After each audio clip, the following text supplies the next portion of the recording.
In the midst of the coronavirus pandemic, passing on information can feel like one way we can support our families and friends. Here at the BBC, we are working very hard to make sure that everything we broadcast and publish is accurate and up to date. But there is a whole load of information out there that isn't. And misinformation can spread fast.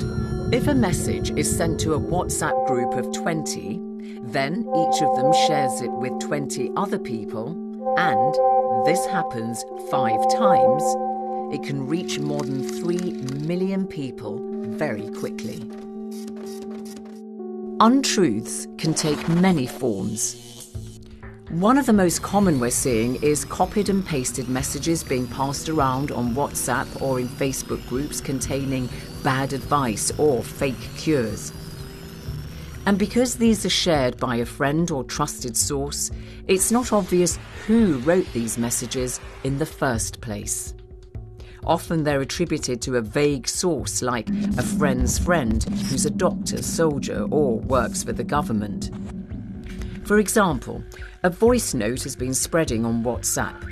In it, a woman is translating advice from a colleague who has a friend working at a hospital on the Spanish island of Gran Canaria.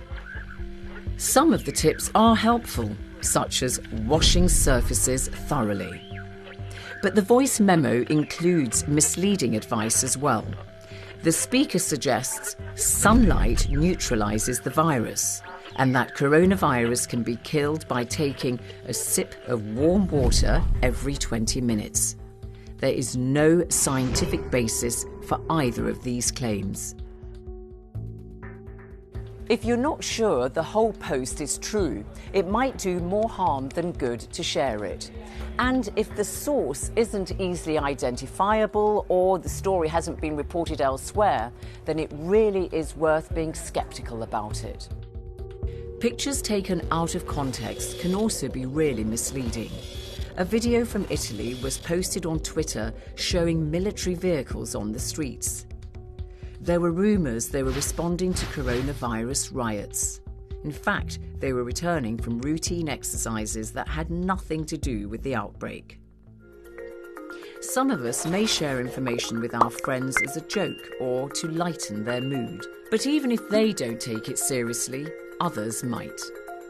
For example, a claim that lions were released in Russia to patrol the streets was taken seriously by some. It was not true. We all want to share news that we think will help others, but before you do, follow these steps. Has the story been reported anywhere else? Is it from a reliable source? Has the photo or image been taken out of context? If you're not sure, then maybe it's fake. And you can stop that information from doing harm by not sharing it any further. If you want to check medical advice, go on the World Health Organization website.